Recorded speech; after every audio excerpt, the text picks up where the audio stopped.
Alright, so in this video, I'm going to show you guys everything I know about Armor King. Just like last time, I'm going to start with stances. And he doesn't have any, really. I mean, he has this thing, down 1+4 or down 2+3, but I'm not even going to talk about that as a stance. The only stance-like thing he has is a crouch dash, and it's Mishima style. So basically, Armor King is one of the most difficult characters in the game to play to his maximum potential. The reason for that is because, just like a Mishima, he has a 14-frame dark uppercut, which is a lot like a Wind God Fist. Not an electric Wind God Fist, because on block, it's not +5, it's -10, just like a Wind God Fist. So the command to do that is forward, neutral, down, down, forward, and that'll give you a crouch dash. The reason it's called a crouch dash as opposed to a roll dash, which is what like Feng has, is because a roll dash ends in standing and a crouch dash ends in crouching. So if you do a crouch dash into neutral, you can do while standing attacks. Basically, Armor King's movement and Armor King's wave dash or crouch dash is very, very similar to a Mishima. So you can do wave dash like stuff. You can do many of the techniques that you see Mishima players use for baiting out situations where you can use electrics. You can also do things like wave dash into giant swing, wave dash into shining wizard, and basically his movement and approach is very similar to a Mishima. The only difference really is that you can't represent an electric with the wave dash because you don't have an electric. All you have is a dark uppercut. So what ends up happening is you can't use a crouch dash for pressure as well as you can for Mishima. And what that ends up doing is it makes Armor King be a slightly more defensive style character. You kind of have to wait, pick your spots. You can't quite pressure with the wave dash the way you can with Mishimas because you don't have an electric. You don't have that one tool where even if they block it, it's going to be your advantage, So basically, in my opinion, the primary range for Armor King is at about the tip of your opponent's jab. So right about here. Basically, you want to stay at the range where your throws will whiff. You want to stay at this range, just outside of your throw range. And the reason for that is because it gives you easy access. It gives you enough space to do something like a Shining Wizard really close. It gives you enough space to do that kind of stuff, but you can also step in for any kind of throw, or in poke wars and stuff, if you're using down forward 1, you can always step out of a jab and the jabs will whiff, and then you can do something like dark uppercut, or you could do a hop kick. So basically the sweet spot for Armor King is around right here, just outside of throw range, just outside of 1 range, like standing jab, right around here. And what you're going to want to do is, people are always going to want to duck against you when you're approaching. Armor King, he has a lot of strong highs and his throws are really good. So a lot of people want to duck, especially middle to, upper middle level players. They don't like to break throws as often as top level players. They're not as resilient to throws. So basically, what you want to do is you want to stay at this range and you want to keep pummeling them with throws. The throws are the key. And in this game, because there's 1 additional frame of lag than there has ever been in any Tekken, there's this new frame. Nobody invited this frame over, but he's here. And we have to deal with it. And this additional frame means that the end of a throw break window, so if I throw you, you have a certain amount of frames to break that throw once it connects. If I recall correctly, I think it's 14 frames. So in this game, that 14th frame, which is the last opportunity to break the throw, is moved up 1 sooner because your input is going to register 1 frame later. So basically, what you need to do is you need to throw a lot more, because in this game, even some of the best throw breakers from Tekken 6 struggle with throws, and you should just be really persistent with throws. This character has some of the best throws in the game, arguably some of the best throws in the game, and there's no reason not to abuse them and make your opponent crouch. That is the key. You have to make your opponent crouch, and it's not that hard to do that with Armor King. I mean, they will crouch no matter what. If you're solid with Armor King, they will crouch. So that's the primary range, and The thing is that the problem with Armor King basically is that he's just really hard to use. Most top players rank him at, you know, top 15 to top 20, and he's just, the problem is, okay, let's talk about his punishers a little bit. For 10 frames, you have 1-2. Personally, I prefer 2-1. 2-1 is his best 10 frame punisher in my opinion. I think it's plus maybe 7 or 8 or possibly 9 on hit, and it's a perfect setup for, you know, all kinds of shit. Giant Swing is a great setup for that. It's a good setup for Shining Wizard like that. It's a good setup for anything. I mean, he's just, it's basically his primary poke tool, and it's high mid too. And the second hit, because the second hit has like a delay to it, a lot of the time if your opponent sidesteps the first hit of 2-1, the second hit will catch them. Unfortunately, unlike King, the second hit on counter hit is not plus 10 for Armor King, but it's still really good on counter hit. So I highly suggest using that for your 10 frame punish, even though 1-2 also exists. One thing I should talk about with 1-2 is you can do 1-2 and delay the 1. So there's a string 1-2-1, which is high mid. You could do 1-2 and delay the 1, and you can do that to add frame advantage to your 1-2. And even on block, you can do a delayed 1 to keep them from, you know, getting too crazy. You know, we better sit back and chill out while I finish these strings. That's what you could do with 1-2-1. But basically, 2-1 is the primary with block punisher at -10. For -12, he has back 1-2. Now, this move is really fucking good. I think this move is fantastic. It's high mid. The second hit is, I think, -12 or 13 on block. You shouldn't really be doing it unless it's definitely guaranteed, or you can use it as a whiff punisher for small whiffs. Like I said, you're standing at this range. If, let's say, you do down forward 1 and it's blocked, and you have enough range to backdash, you could do down forward 1, backdash, and they do a jab or a down forward 1, and then you back 1-2. So it's good for punishing things, small whiffs, like from this range. You know, it's really solid for that. The first hit on counter hit, it knocks down for this shitty ass animation. The best thing I like to do when that happens is hit 3+4, which will cause them to tech roll. And what they're doing is they're tech rolling right into your back turn mix up, which is either going to be a throw, which you can't really see from that angle, or it's going to be, you know, a mid, like a mid hop kick or whatever. And you could also do simple stuff just to keep your pressure going. You could do counter hit back 1-2, flip over, and then just do like regular lows or whatever. So that's a decent setup on counter hit. Otherwise, on counter hit, it doesn't really do much. It just gives you a knockdown, and it gives you opportunities, you know, for wake ups. You can also chase them down. I'll quickly show you this shit. So if you hit them with counter hit and they decide to back roll, you can chase them down, which is good. But most good players won't really back roll. Let's see, what am I missing? Oh yeah, so back 1 by itself is a really good safe counter hit tool. It's high, it's 12 frames, and on counter hit you get a full combo. Now there's the correct full combo to do is 3+4 and then bound like that. And as you guys know, if you watched the last tutorial, doing combos live is good times. Let's see if I could do it.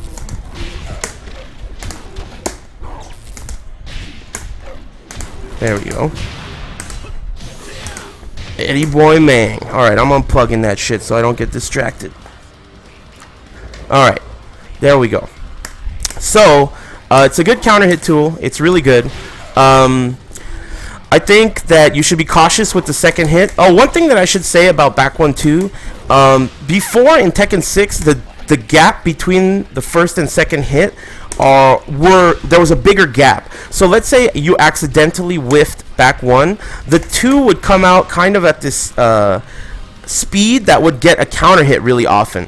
But it doesn't really matter. They sped those up so it doesn't happen as much, but it doesn't matter anyway because it only gives you a double overstun on counter hit, and those are really easy to break. So it's like, who gives a shit? It's not really that big of a nerf. But yeah, overall, back 1 is an exceptionally good move for keep out. It's good for scoring counter hits, and back 1-2 itself is good for a 12 frame punish. One more thing I wanted to show you guys. There's a setup I've seen off of back 1 on counter hit that I think is pretty cool. You do this shit, and you can set up a back turn mix up. Let's see if I can do it like this. Flip over. So if they back roll there, right now it's set to quick back roll. If they back roll, you get a full combo. Like that.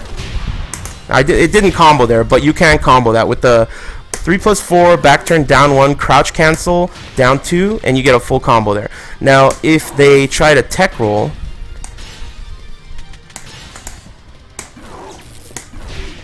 oops. Let's try this again.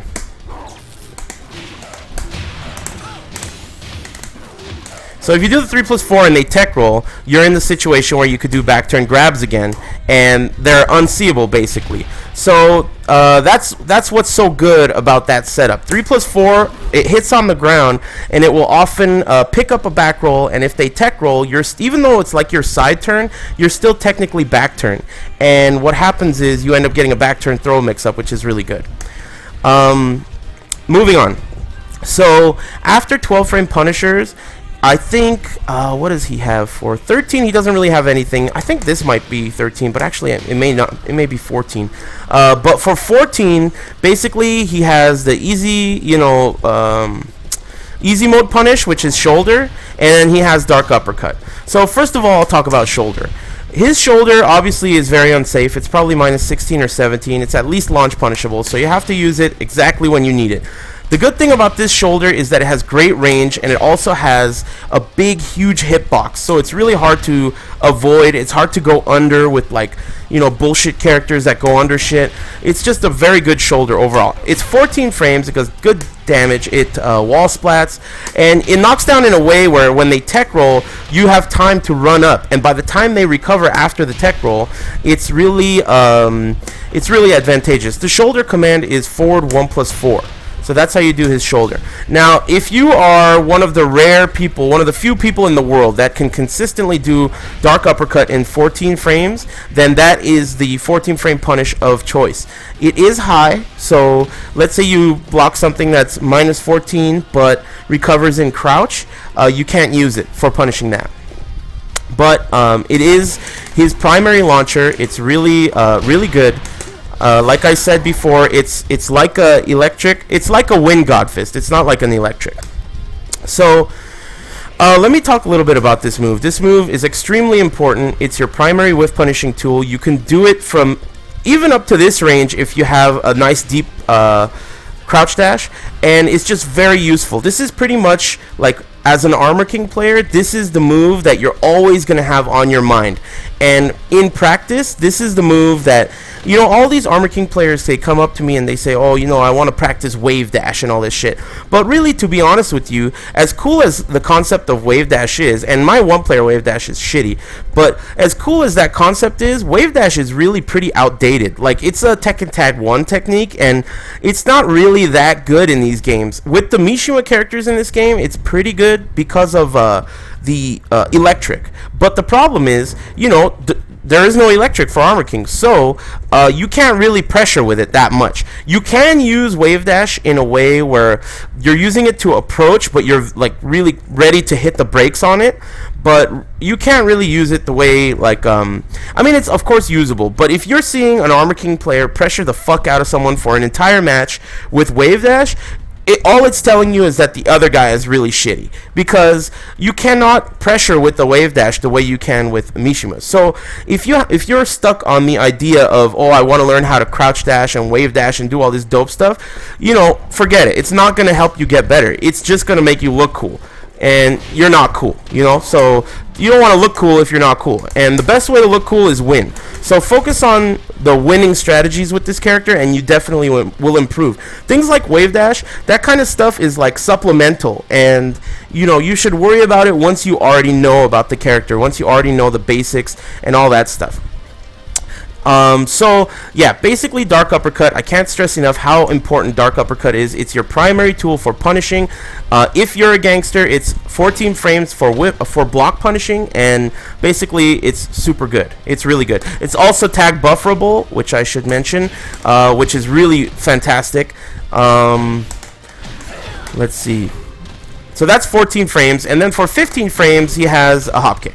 Now the hop kick is pretty good for 15 frames overall, but the range isn't the best in the world, and there are some cases where you are forced to either do a 15 frame dark uppercut, which is more doable than a 14 frame dark uppercut. Like, I personally don't feel like I'm very good at this type of a command, like a dark uppercut command, but there are scenarios where I block a minus 15 and I feel confident enough to do a dark uppercut in 15 frames. So it is doable, and that is one of your alternatives to a hop kick. However, if you do not have the confidence to try a 15 frame dark uppercut, you can always do forward 2-1. Forward 2-1 is a 15 frame mid-high string, and this string is fantastic. Basically, since Tekken 6, they've added the ability to delay the second hit. As you can see, I just did that right there. Now, what that does is it allows you to hit confirm this. So now what you have here is you have a mid-high that is hit confirmable. You can't delay it all the way, but it is definitely hit confirmable. And the good thing about it is it'll wall splat. So you have a mid-high 15 frame move that'll wall splat and is hit confirmable. But let's say they don't get hit by it. They just block it. Now, if they block this, more often than not, a good player is going to duck afterwards, or at least hesitate. So what that does is, if you do forward 2-2 and you got a fucking listener, like I told you guys about in the Fang tutorial, you do forward 2 and then hit the second 2 really hard, what you're going to get is an opponent who's ducking like an idiot, and you got tons of time to mix the fuck out of them. Usually, you do forward 2, mash on 2, and what I like to do is just pick a throw of choice. So forward 2-2 into DDT, they're going to duck, and what they're going to do is, oh fuck, he didn't do the high. Let me stand up so he doesn't hit me with a hop kick, and they're not ready to break that throw. That is a really, really consistent and good setup for throws. Now, if you do forward 2 and then you are not confident in the throw afterwards, or maybe you don't want to do a giant swing or whatever, you can do forward 2 down 3. You could do forward 2 down 4. These are all good options off of forward 2 because the second hit is so valuable to an Armor King player that your opponent knows that. So they're trying very hard to avoid that second hit because they're greedy motherfuckers and it's a high. So basically, you're representing the second hit with a button press, and then you're mixing them up afterwards with the psychological frame advantage you got from that. I should also say that the second hit is minus, I think, 13 on block, maybe 11. I forgot how unsafe it is. But you should be really cautious with that second hit. It's high, and you know, it's just be careful. Hit confirm it, basically. Like I said, it wall splats, which is really good. But another thing I want to talk about is on hit, this is an untech rollable knockdown. So it flips you over like that, and the opponent cannot tech roll. As you can see right now, it's set to side quick roll left, but he's not able to do it. So what you do is you do 3+4 on hit. Now, the opponent can avoid this by back rolling, but if they try to quick stand or stay down or side roll, basically they're going to either eat this shit on the ground because it hits grounded, or they're going to try to get up. Now, anytime you hit with 3+4 on a rising opponent, you always should be doing a back turn down 1, crouch cancel down 2, so you can get a full combo, just like that. It's very important to be ready with 3+4 when the opponent is on the ground. You should be really, really careful not to miss that opportunity. It's really good. 3+4 is a fantastic... Basically, it's a fantastic Okazemi tool. You hit them on the ground, you hit 3+4, and if they try any bullshit, you're going to get a crouch cancel, which you do with up, into down 2, into a full bound combo, which is really good. So that's up to 15 frames in terms of standing punishers. And now you have while standing punishers. So for 10 frames, of course, you have down 1, which who gives a shit. For 11 frames, you have down 4, which is one of the high damage down 4s in the game. It has a really good hitbox. I'm sorry, while standing 4. And it has a really good hitbox. And one of the good things about while standing 4 is if you hit a semi-grounded opponent while they're trying to get up with it, you get a free down 4. I'm down 2, like that. So basically, if the opponent is grounded, you can always kind of crouch dash and represent while standing 4 for wake ups. And if it hits as they try to get up like that, then you can basically do a down 2 follow up for a bound combo. So while standing 4 is a really good move. His while standing 4 is really good because it's complemented by his down 2. So very, very important move for Armor King. For 13, I think he has this shit, while standing 2. it's kind of a waste of a move. It's unsafe on block, and you know, it's okay. On counter hit, you get a combo. So it's kind of good if you're in crouch and you need something fast to counter hit an opponent. Like let's say you did something that leaves you on the ground and you're back rolling. You can like set up something like that if they're chasing you down. But generally speaking, it's not really that important. I wouldn't really use it for punishers or anything. It's not really that important. And that's 13. For 14 frames, he doesn't have shit, I don't think. For 15 frames, you can do crouch cancel dark uppercut if you think you're like the best in the world, which you're not. Or for 15 frames, you can do a hop kick. Now, that's basically his primary launcher from crouch. You have to just do a hop kick. For 16 frames, I should mention that while standing 1 is 16 frames, and it's pretty good.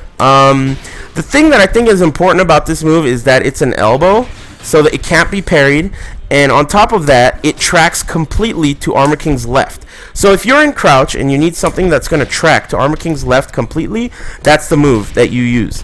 And let's see, what else is while standing punishers? Yeah, that's about it. 16 frame, that's his while standing punishers. Now, before I move on, I want to talk about his crouch dash moves. Now, earlier I mentioned he has a Mishima style crouch dash, which means you can wave dash easier than you can with King.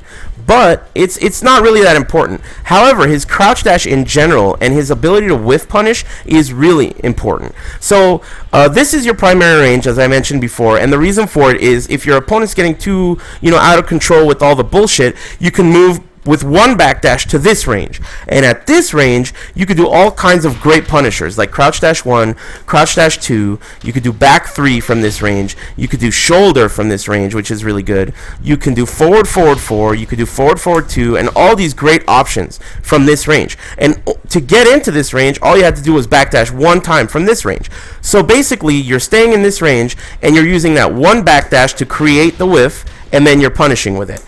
You're punishing with your move of choice. Now, as I mentioned, his crouch dash is really important because of this reason. So, let's talk about some of his crouch dash moves. I already mentioned dark uppercut. It's really important. It's high. It's really good. The other high move out of crouch dash that's really important is his lariat. Now, this lariat is amazing. It's been great since tag 1, and it has fantastic range. It's plus on block. I think it's plus maybe 2 to 4 on block, which is really good. On hit, it knocks down. It also has really good tracking to your left and even slight tracking to your right, which is decent. So basically, you can throw this move out, and the only real thing you have to worry about is your opponent high crushing or ducking. It's a really good move, covers a lot of ground, and it's a great whiff punisher too. So really, really good. On hit, you get a lot of possibilities for options. Basically, let's see. On hit, you can do stomps if they try to quick rise. Or what I prefer to do is, since they can't tech roll in this position, all they can really do is quick stand or stay down. If they stay down, you have the opportunity to do ground throw, which is the highest damage from this position. You're going to want to do, that reminds me, this is a change. So, the only ground throw you can do from this position now is the 1 ground throw. So if you decide to do a ground throw and do the 2 ground throw, you're not going to get any damage. You're just going to pick them up, which means the new high damage possibility is probably forward 4 if they stay down, or down 1 plus 2. Yeah, same damage. So that's an option. The thing is, if they stay down and if you do stomps, they can tech roll out of that, because from that position, those stomps are not guaranteed unless you do just 1. So what I like to do, the best possibility in my opinion, is using something like down forward 3. Sorry, I didn't put him to quick rise. If you do something like down forward 3 and they try to stand up, you get a combo. So basically what you do is you mix up lariat into ground hitting moves with lariat into down forward 3 for the quick rise, and then you get a full combo. So that's one strategy that you can use with lariat. There are other things you could do, but basically you're just getting really creative. But there's a lot of things you could do with this lariat, and it's a really important move. I highly recommend everyone focuses on this. Let's see. Another high move he has, which is kind of a piece of shit from crouch dash, is crouch dash 3. The reason this move, it's unblockable, but it's high, and the reason it sucks is, look at all that bullshit coming off of his feet before it even comes out. I mean, even the shittiest player in the world is going to be able to see all that bullshit coming off of his feet, and he's going to be able to duck. And there's no way to cancel this unblockable. There's no way to do anything about it other than just do it. I should note that if you look right before, just right when the red stuff starts coming off of his feet, you can see that he jumps a little bit. Now that does low crush, so you can use this as like a quick low crush, but why the fuck would you?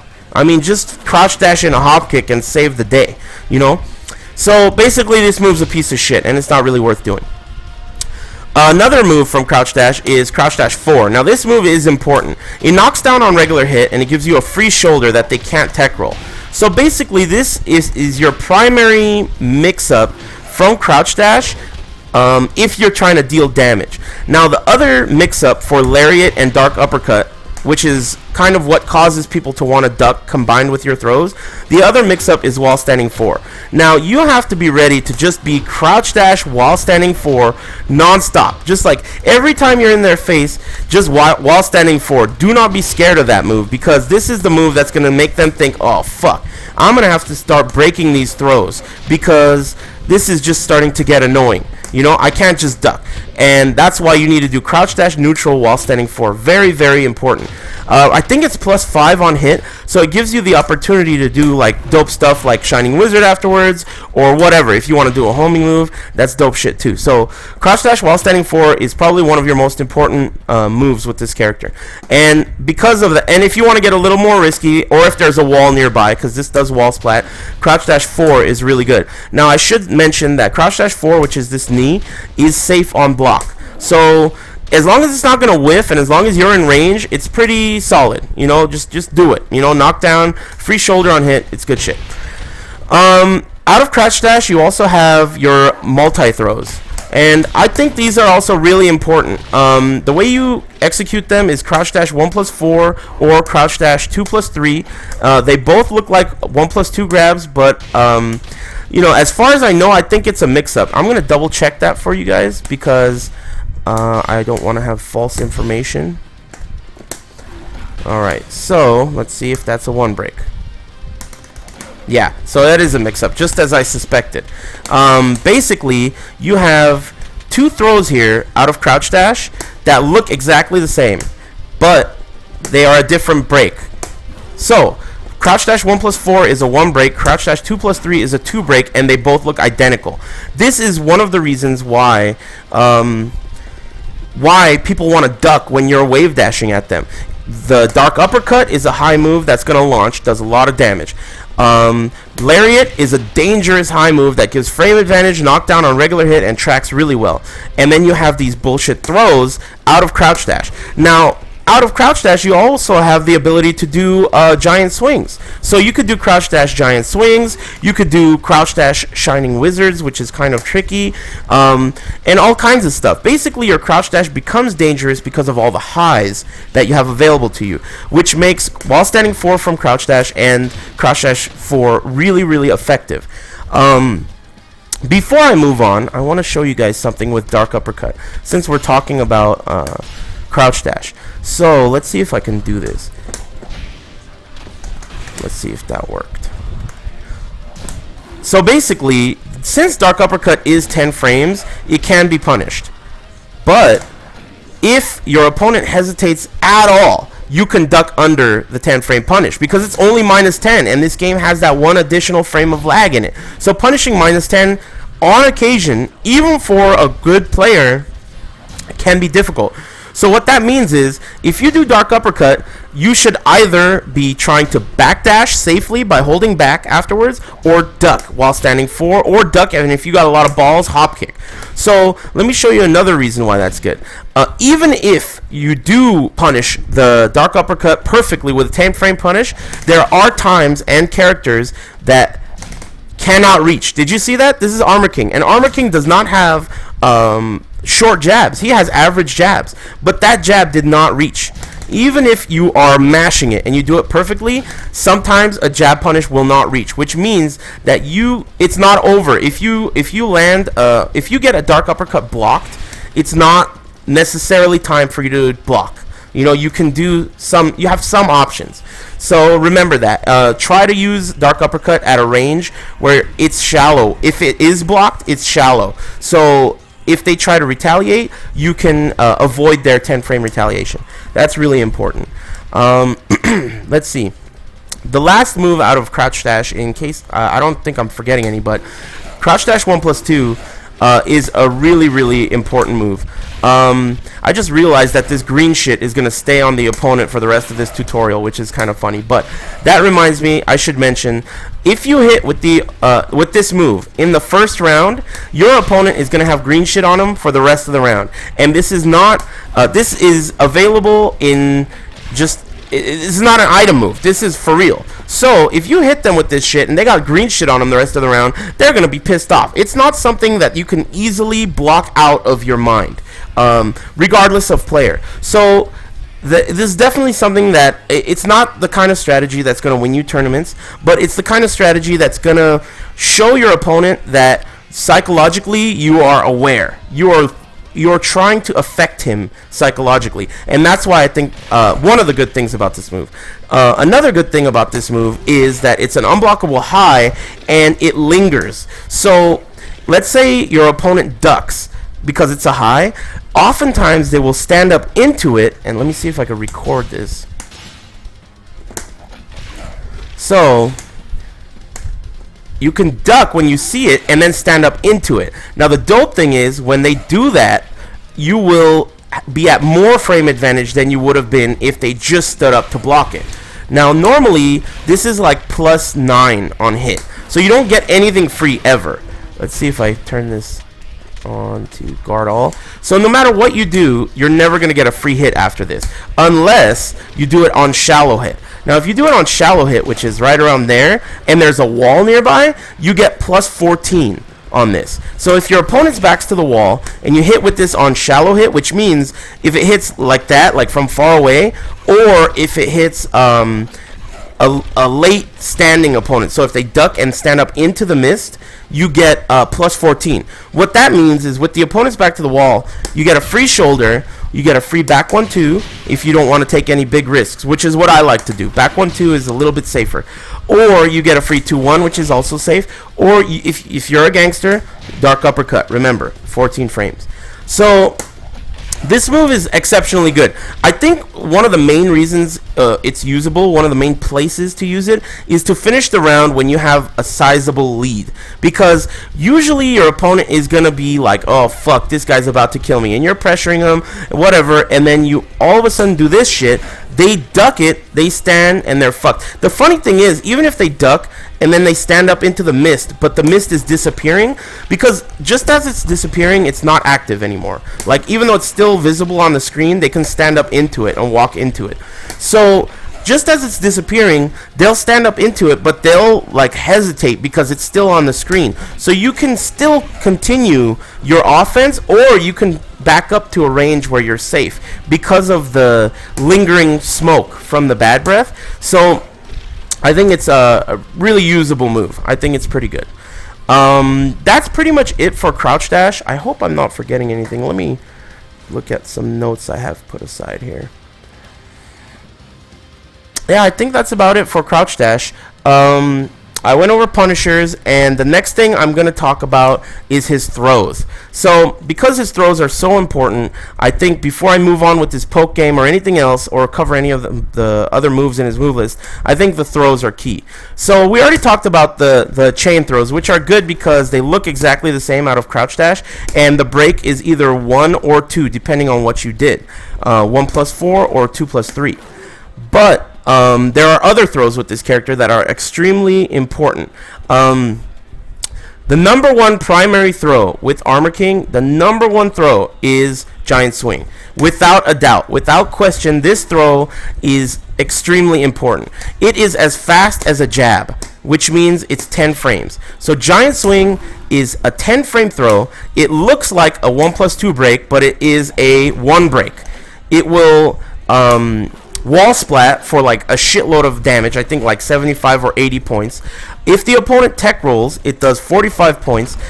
Tech rolling this is not that easy. You have to mash on buttons just as you hit the ground in order to reduce the damage. And if you do it, if you tech roll it correctly, it only does 45 points. But if you don't tech roll it, it does a shitload of damage. I think it does, I don't know, like 60 or 50 or something. Let's see.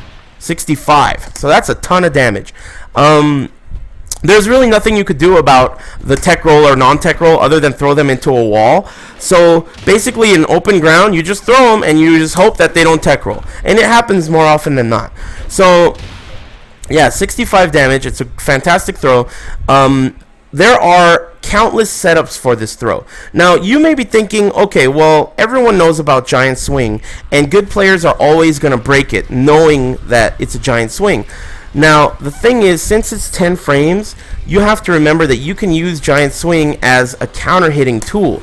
And no matter how good your opponent is at breaking throws, they can't break a fucking throw if they're already pushing a button.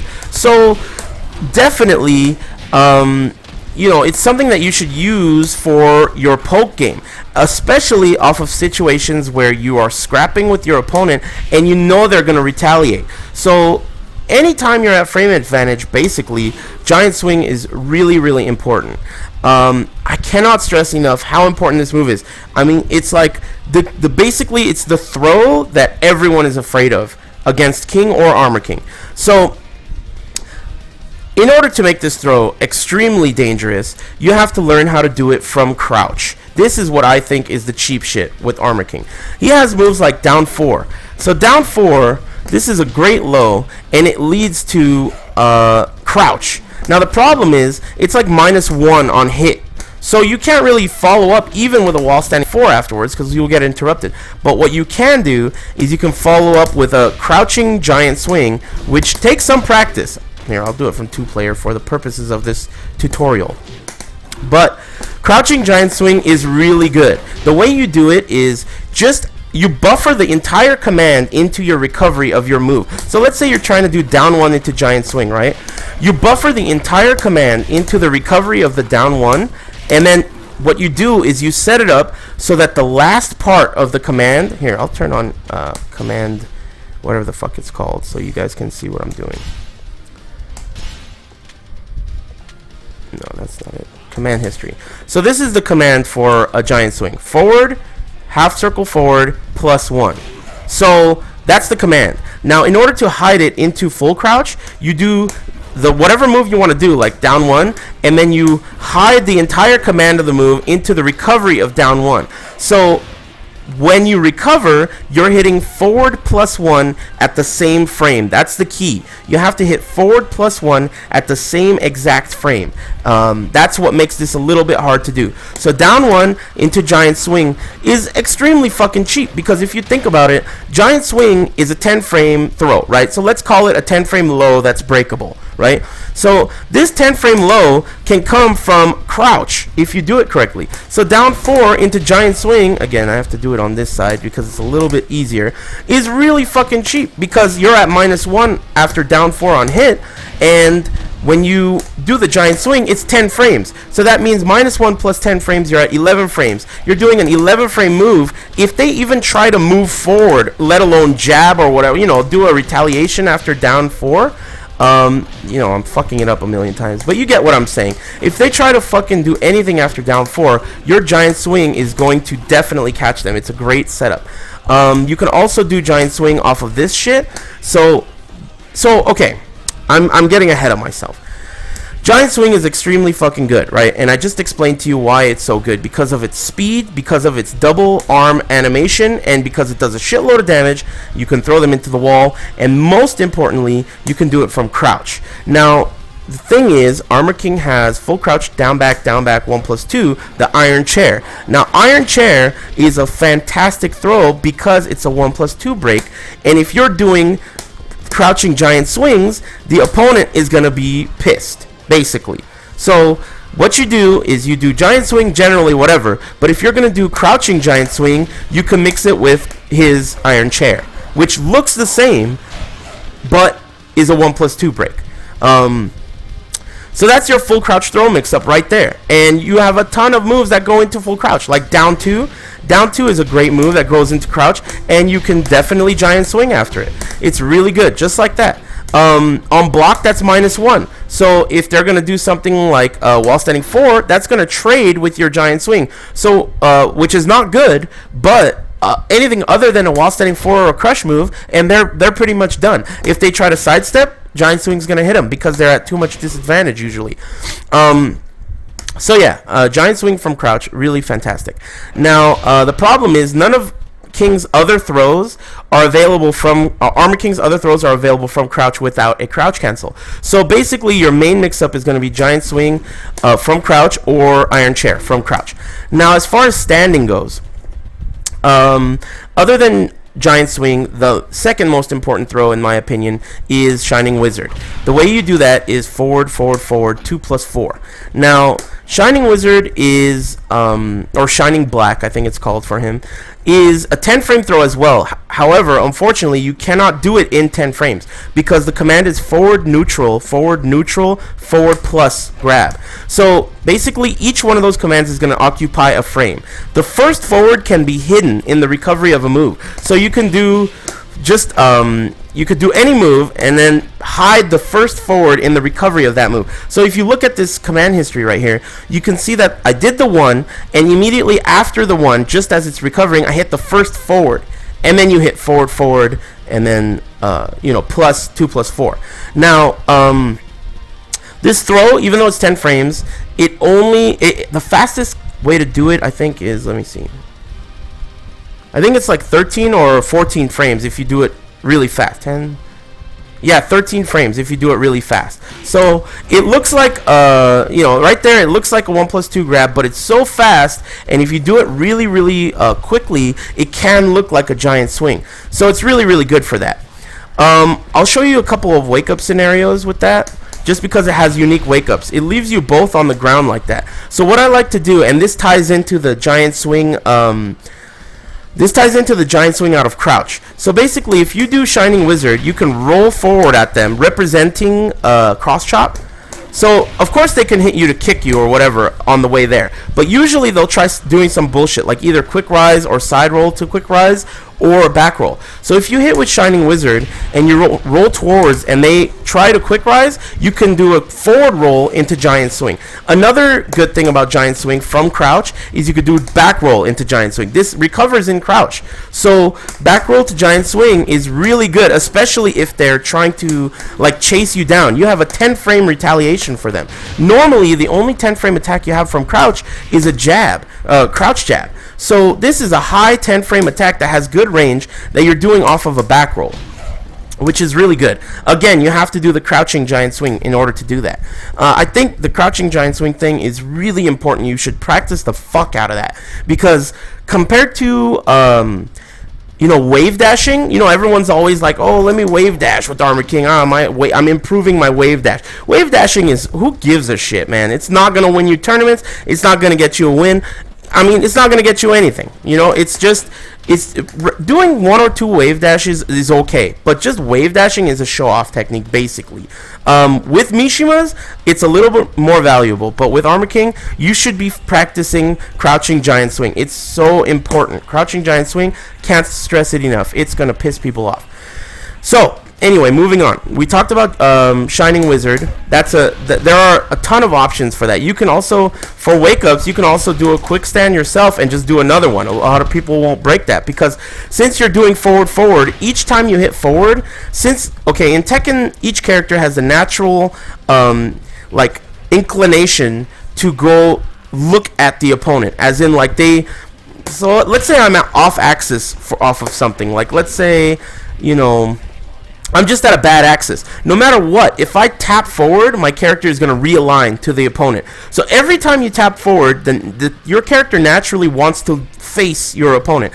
And for that reason, because of Shining Wizard's command, every time you tap forward in that, he's realigning with the opponent. So basically, during this command, he's going to be following your opponent, even if they're sidewalking, which causes Shining Wizard to be, it doesn't track, you can sidewalk it, but it tracks a little better than you would think, which is really good. Let's see, what other throws are key for him? Of course, Tombstone. Down back, and then forward 2+4. This throw is fantastic. It got a damage buff in this game, so it does 58 points damage now. It's a 2-break. The thing is, it doesn't have any special properties in terms of a throw. The properties are just like a regular 2 throw. So it's a 2-break. It looks like a 2-break. It's 12 frames, and it has a normal break window. So basically, the only reason to ever do it is for damage and for a 2-throw mix-up.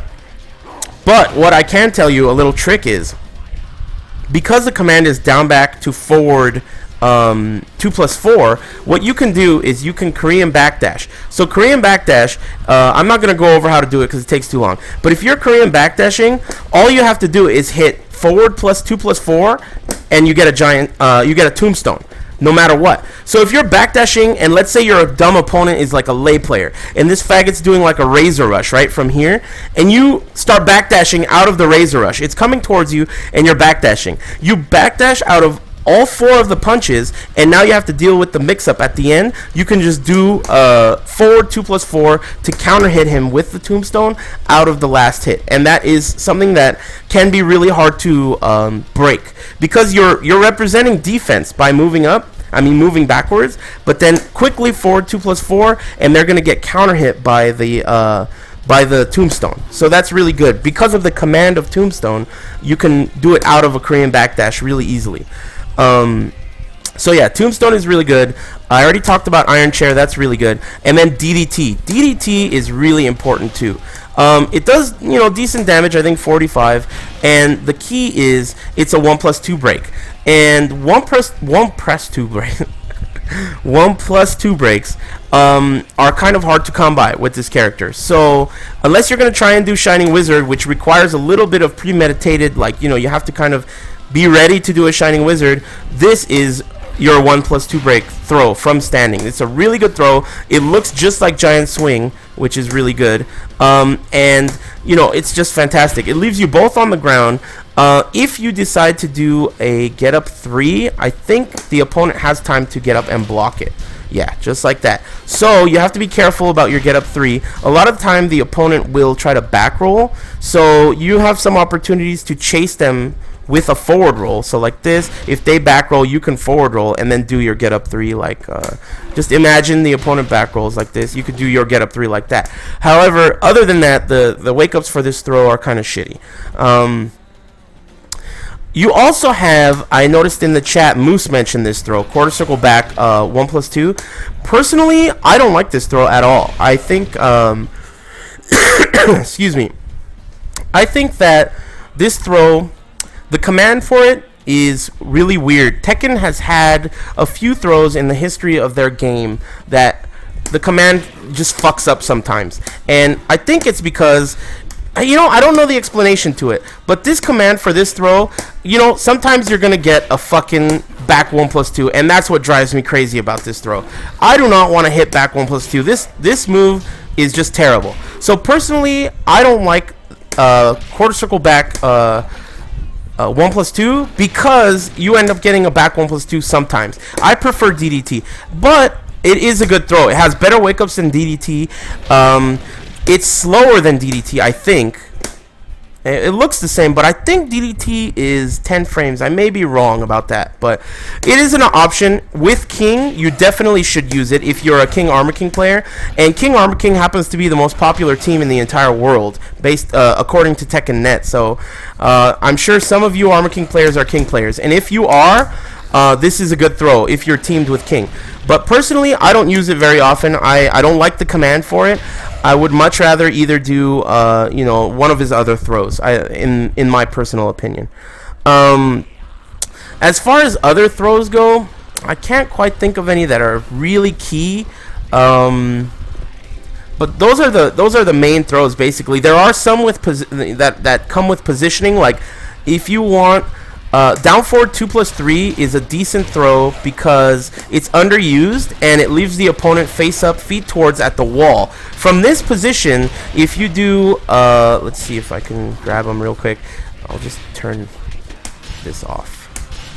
So face up, feet towards position near the wall yields this shit, which pushes them into the wall, which I'll talk about later in the wall game. But basically, this is a good throw to set that up, because if they try to side roll, you're going to get them with this into the wall, and you're going to fuck them up. So that's pretty solid. Let me talk about his regular throws. The chat just reminded me. His one throw, honestly, I only do this throw by accident. There is pretty much no reason for you to be doing a one throw with Armor King, because you have a giant swing that is just better than one throws, and it will always be better than one throws. It's so good. It looks like 1+2. It does hella more damage, and it throws him into the wall, and it's just, it also takes forever. Man, your opponent hates looking at this every time, and you know it. They're like, man, fuck this guy. You know, every time they get hit by a giant swing and don't break it, okay, if you guys are offline players, take note. Start doing giant swing a lot, like I told you. Do down ones into giant swings. Just do it a lot. And tell me your opponent doesn't start doing this shit. They're going to start doing that every time. It doesn't matter who they are, whether they fucking get mad or not. They're going to start going, oh, I fucking broke that giant swing. And they didn't break shit. They didn't break shit. And it's because that throw is so fantastic. 10 frames. Dude, practice the fuck out of giant swing. It is so important. So important. It's really, it makes all his other one throws obsolete, in my opinion, because he could do it from crouch as well. So giant swing, it's the shit. His two throw, however, you will often get when you fuck up a Shining Wizard. So let's say, oh, I'm trying to do a Shining Wizard and I got a two throw. The important thing to remember about this throw is when you hit with it, you should do the extension, which is down, down, down, 1+2. And that gives you 5 extra points damage. So it goes 35 to 40. And then from this position, you don't have too many options. So what I like to do is, let's set this idiot to stay on the ground. So after this throw, unfortunately, your opponent recovers very quickly. So let's say they want to do a get up 3. What's the easiest way to show you guys this? Okay, I'm going to record it. Okay, so if I do this throw, and then I try to, let's say, wake you up. Let's say with something simple, like down forward 1. So if I do that again, you can see, so Armor King's throwing me now. If I try to do a get up kick, I'm going to counter hit him way before that down forward 1 comes out. You guys saw that. So basically, when you throw with this, your opponent is going to be able to attack you with a counter hit get up 3 before you can even do any kind of wake ups, unless you're going to back up or sidewalk or something. So what you want to do is, what I do from this position is I basically guess which one they're going to do. Either I'm going to do a low parry and then get a low parry combo, or I'm going to block the mid and I'm going to get a shoulder, or if you're JDCR, you could do a dark uppercut if you block the mid. Because face down, feet towards, let's show you. So that's not the position they're in. They are in this position. So they're left at this position. This low, it's really pretty safe on block. I think you only get a wall standing 4. But if you low parry it, you get a low parry combo. And the mid from this position is -14. So if you block the mid, you get a free shoulder. And if the opponent's back is to the wall, so let's say I hit with this throw and the opponent's back is to the wall. So I knock him down, he does a mid get up kick, I punished it with a shoulder, you get a free wall combo. So that's one of the reasons why that's good. You can also sidewalk, you can also do all that shit. So, you know, his two throw, even though I don't recommend using it intentionally, you're going to accidentally use it because you're going to fuck up a Shining Wizard on occasion. And when you fuck up a Shining Wizard, you're going to get a two throw. So that's how you use that two throw. As far as throws go, I'm pretty sure that's the extent, unless it's a attack throw. I really want to quickly, just so I don't miss any, I want to just quickly look through them, just in case I miss a good one. So let's see what I missed.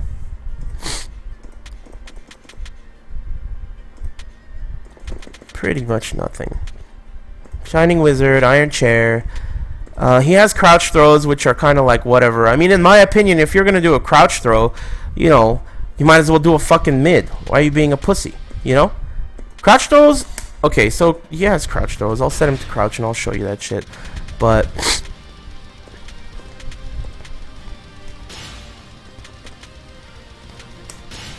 so basically, he has a couple of crouch throws, and they have cool animations and whatever, and they do 45 points. But in my opinion, crouch throws are shitty. I mean, there's no real reason to use them other than embarrassing your opponent by being able to predict exactly when they're going to crouch. There's no reason to do a crouch throw over a hop kick or a mid that knocks down, especially when you have just better options. So he has crouch throws. They're usable in some cases, but you know, I don't think it's that important. So I'm gonna go ahead and take a break, and I will come back in a little bit, and I will tell you guys. I'll do a breakdown of all the moves for this character. So let me turn this shit off, and I'm gonna take a breather.